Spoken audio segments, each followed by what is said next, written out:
మహిళలకు ఉచిత బస్ సౌకర్యం కల్పించేందుకు స్త్రీ శక్తి పథకం ప్రవేశపెట్టడం జరిగిందని జిల్లా కలెక్టర్ చదలవాడ నాగరాణి, రాష్ట్ర public accounts committee chairman MLA Pulaparthi Ramanjaneyulu, Rajya Sabha సభ్యులు పాక వెంకట సత్యనారాయణ అన్నారు. శుక్రవారం భీమవరం కొత్త బస్టాండ్ ఆవరణలో స్త్రీ శక్తి కార్యక్రమాన్ని వారు ప్రారంభించారు. రాజ్యసభ సభ్యులు పాక సత్యనారాయణ మాట్లాడుతూ ఆటో యూనియన్లు రెచ్చగొట్టే ప్రయత్నం చేస్తున్నాయని, ఇది సరికాదని, ఈ పథకం వల్ల ఆటో చోదకులకు ఏ విధమైన నష్టం జరగదని, ప్రభుత్వం కూడా వీరి గురించి ఒక ఆలోచన చేస్తుందన్నారు. ఎన్నికల హామీల్లో భాగంగానే ఈ పథకాన్ని ప్రారంభించడం జరిగిందన్నారు. స్త్రీ శక్తి మహిళలకు శక్తిని పెంచి కర్తవ్య బాధ్యతగా పనిచేస్తుందన్నారు. జిల్లా కలెక్టర్ చదలవాడ నాగరాణి మాట్లాడుతూ మన ముఖ్యమంత్రి మహిళా సాధికారతకు ఎల్లప్పుడూ పెద్దపీట వేస్తారన్నారు. మహిళా సాధికారత అనే ఆలోచన ముఖ్యమంత్రి మనసుకు దగ్గరగా ఉంటుందని, దీనిలో భాగంగానే ఆనాడు డ్వాక్రా సంఘాలను ఏర్పాటు చేసి మహిళలు స్వయం శక్తితో ఆర్థికంగా ఎదిగేందుకు తోడ్పాటుని ఇచ్చారన్నారు. గ్రామీణ మహిళలు, కళాశాలకు వెళ్లే బాలికలు, వయసులో ఉన్న మహిళలకు ఈ పథకం ప్రయోజనకరంగా ఉంటుందన్నారు.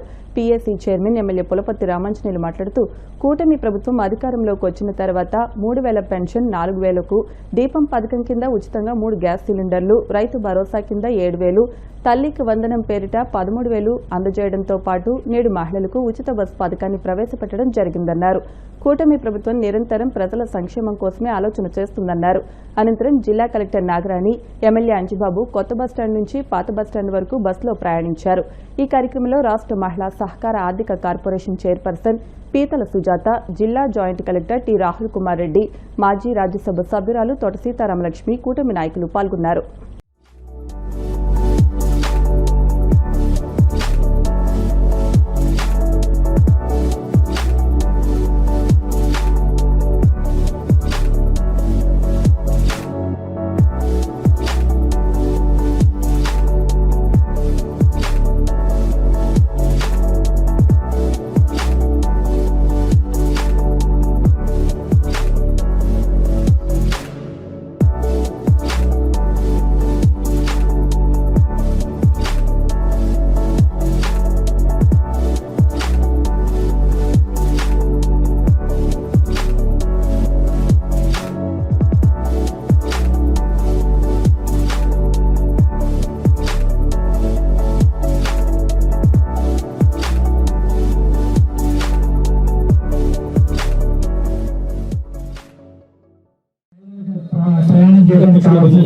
పథకాన్ని ప్రవేశపెట్టడం జరిగింది. స్థానిక శాసనసభ్యులు 5 కేటగిరీలుగా ఉన్నటువంటి బస్సుల్లో ప్రయాణం చేయడానికి కావాల్సిన ఏర్పాట్లు చేయడం.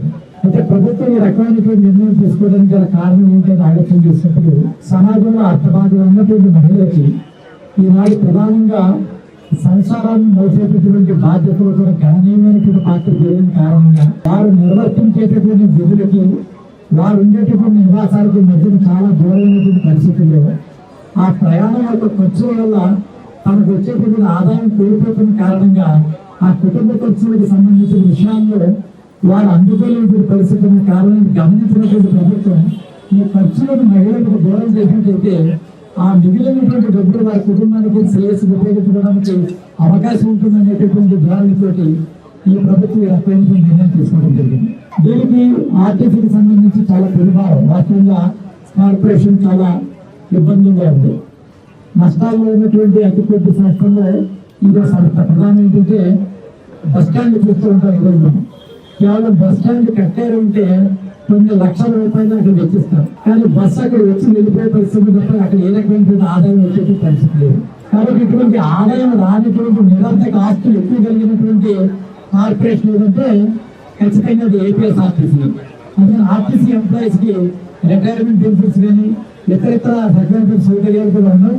ఆర్టీసీ కార్మికులకు సంబంధించిన అధికారులు ఆ విషయాలు కూడా ఒక పక్కన నడుస్తుంది. టారిఫ్ సంబంధించిన విషయాల్లో కూడా వాటికి కానీ ఆటోలకు సంబంధించిన ఇబ్బంది ఏమి ఉండదు. దానికి సంబంధించినటువంటి విషయాల్లో వారు ప్రభుత్వ ప్రత్యేకమైనటువంటి ఆలోచనతో ఉంది. కాబట్టి దీని మీద ఆందోళన చెందాల్సిన అవసరం లేదు. ఈ ప్రభుత్వంలో దీన్ని ఏ రకమైనటువంటి అభద్రతా భావానికి లోనయ్యేటువంటి అవకాశం కూడా లేదు. కాబట్టి దీన్ని మీరు సమాజంలో స్థూలంగా జరిగేటటువంటి అభివృద్ధిలో భాగంగా మీ తోటి సోదరులకు ఇచ్చేటటువంటి ఒక ఉపకార వేతనం లాంటి ప్రభుత్వం ఇస్తున్నదాన్ని సమర్థపూర్తిగా మీరు వేత తప్ప దీని వర్గ వైషమ్యాలుగా దీన్ని చూసేటటువంటి అవకాశం లేదు. సందర్భంగా మహిళలు కూడా ఈ వచ్చినటువంటి అవకాశాన్ని కారణంగా ఈ మధ్యకాలంలో టౌన్ నుంచి చాలా దూరంగా ఈ విద్యా కేంద్రాల్లోనూ అనేక చోట్ల సంఖ్య బాగా ఎక్కువగా ఉన్న కారణంగా ఊరికి చివరిగా ఉండడం వారు అక్కడికి ఇప్పుడు వచ్చేది పరిస్థితి. సకాలంలో మన అందుబాటులో పరిస్థితులు కొన్ని ఉద్యోగాలు కూడా కోల్పోతున్న పరిస్థితి కాబట్టి అటు ఉద్యోగ భద్రత కల్పిస్తూ ఇంకా ఆదాయాన్ని పెంచే ప్రయత్నం చేస్తూ ఖర్చులను తగ్గిస్తూ మహిళలకి సాధికారత తీసుకొచ్చేటటువంటి ప్రయత్నం కోసం ప్రత్యేకంగా దీనికి స్త్రీ శక్తి అనేటటువంటి ఒక పేరు పెట్టడానికి ప్రధానమైన కారణం. వాస్తవంగా స్త్రీ శక్తి అంటే బస్సు మీద వెళ్ళేదానికి స్త్రీ శక్తికి సంబంధం అనుకోవచ్చు. కానీ స్త్రీ శక్తి అనే పాయింట్ ఏం వచ్చిందంటే ఇటు శక్తిని స్త్రీకి దగ్గర పరిచేటటువంటి ప్రయత్నం ఈ రవాణా ద్వారా జరుగుతుంది. కాబట్టి ఈ అంశాన్ని ప్రధానంగా దృష్టిలో పెట్టుకుని రాష్ట్ర ప్రభుత్వం రకమైనటువంటి నిర్ణయం చేసిందని ఈ వేదిక ద్వారా కూటమి అధికారంలో వచ్చిన తర్వాత సూపర్ 6 హామీలు ఒక్కొక్కటి అమలు చేయడం జరిగింది.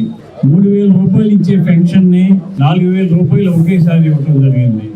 మహిళలకి దీపం పథకం కింద 3 గ్యాస్ సిలిండర్ సంవత్సరానికి ఉచితంగా ఇవ్వడం జరుగుతుంది. అలాగే ఈ రోజు రైతు భరోసా కింద 7,000 రూపాయలు వారి అకౌంట్లో వేయడం జరిగింది. అమ్మఒడి కింద 15,000 రూపాయలు వారి అకౌంట్లో వేయడం జరిగింది. స్త్రీ శక్తి మహిళా ఉచిత బస్సు అనే కార్యక్రమం పెట్టి మహిళలందరికీ చిన్నపిల్లల కాంచి పెద్దవారి వరకు మహిళలందరికీ కూడా అన్ని బస్సుల్లో కూడా పల్లి వెలుగు, ఆల్ట్రా, పల్లి వెలుగు, ఎక్స్ప్రెస్ మొత్తం బస్సులన్నీ కూడా ఈ స్త్రీ శక్తి కింద ఉచితంగా సర్వీస్ చేసుకునే అవకాశం కల్పించడం జరిగింది. మన ముఖ్యమంత్రి నారా చంద్రబాబు నాయుడు గారు ఈరోజు 4 గంటలకి మంగళగిరిలో ఏర్పాటు చేసిన కార్యక్రమానికి వారు ప్రారంభించడం జరిగింది. మన భీమవరం పట్ల నుంచి ప్రారంభించుకుంటున్నాం. చాలా సంతోషకరం. మన ముఖ్యమంత్రి నారా చంద్రబాబు నాయుడు గారు ఏ మాట అయితే చెప్పారో ఆ మాట నిలబెట్టుకుని సంక్షేమ కార్యక్రమాలు అన్ని కూడా అమలు చేయడానికి ఆలోచన చేశారు. మరి వారికి మనందరి తరఫున మనస్ఫూర్తిగా అభినందనలు తెలియజేస్తున్నాం. ముఖ్యమంత్రి గారు చేసిన ఈ కార్యక్రమం వల్ల మహిళలు, పేద తల్లులందరికీ జిల్లాలో ఎక్కడికి వెళ్ళినా ఉచితంగా బస్సు మీద తిరిగే అవకాశం కలిగింది. వారు ఎవరు కూడా 1 రూపాయి పే చేయక్కర్లేదు. ఉచితంగా బస్సు మీద వెళ్లే అవకాశం కలుగుతుంది. దీన్ని మహిళలందరూ కూడా సద్వినియోగం చేసుకోవాలి. ముఖ్యమంత్రి నారా చంద్రబాబు నాయుడు గారు మహిళల కోసం ఎన్నో కార్యక్రమాలు చేస్తున్నారు. డ్వాక్రా గ్రూపులు పెట్టి డ్వాక్రా మహిళలకు కోట్లాది రూపాయల రుణాలు ఇచ్చి గ్రూపులు బలోపేతం చేయడం జరుగుతుంది. వారికి మోస్ట్ ఫేవరెట్ ప్రోగ్రామ్ ఏంటంటే విమెన్ ఎంపవర్మెంట్. మహిళల్ని సాధించే విధంగా తీసుకువెళ్ళడం, వాళ్ళు ప్రోత్సహించడం అనేది మన గౌరవ సీఎం గారికి ఎంతో ఆయన హృదయానికి క్లోజ్గా ఉన్న ఒక గొప్ప విషయం.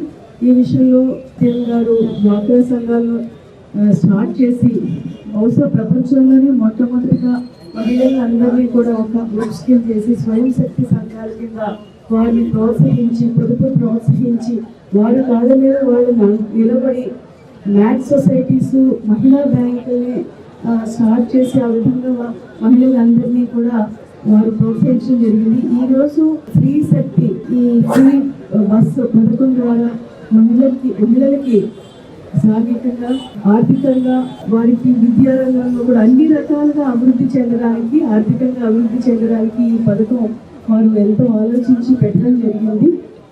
ఇది ఖచ్చితంగా గ్రామాల్లో ఉండే మహిళలకి, బాలికలకి, కాలేజ్కి వెళ్ళే అమ్మాయిలకి అందరికీ కూడా ఇది ఎంతో ఉపయోగంగా ఉంటుంది. అలాగే ఉద్యోగాలకు వెళ్ళే మహిళలకి వారు జీవితంలో పైకి రావాలి, వారు స్వయం శక్తి మీద నిలబడాలి, వారి ఆదాయం వారు సమకూర్చుకోవాలి అనుకునే మహిళలందరికీ కూడా సమకూర్చుకుంటూ కుటుంబానికి ఒక చేదోడుగా, ఒక వాదోడుగా ఉండడానికి ఈ పథకం ఎంతో ఉపయోగపడుతుంది. మహిళలందరికీ మరొకసారి నా యొక్క హృదయపూర్వక అభినందనలు. ఈ కార్యక్రమం సాధించిన అందరికీ కూడా అభినందనలు తెలియజేస్తున్నాను.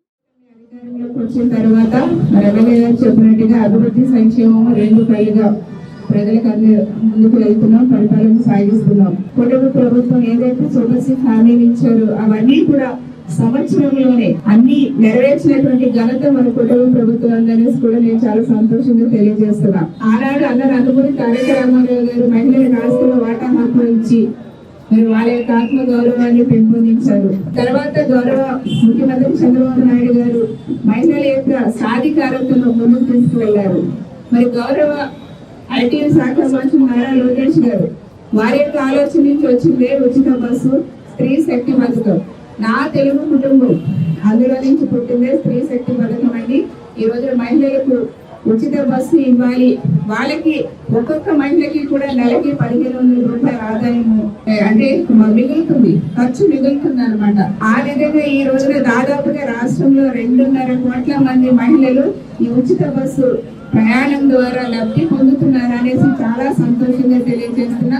డెఫినెట్ గా మహిళలందరూ కూడా రాష్ట్రంలో ఏ మూల నుంచి ఏ మూలకైనా సరే మన ఆంధ్రప్రదేశ్ రాష్ట్రంలో ఉచిత ప్రయాణం చేయొచ్చు. హ్యాపీగా మీరు చక్కగా పుట్టింటికి వెళ్ళొచ్చు. అన్నదమ్ముల బంధాలు కూడా బలపడతాయి ఈ ఉచిత ప్రయాణం వల్ల.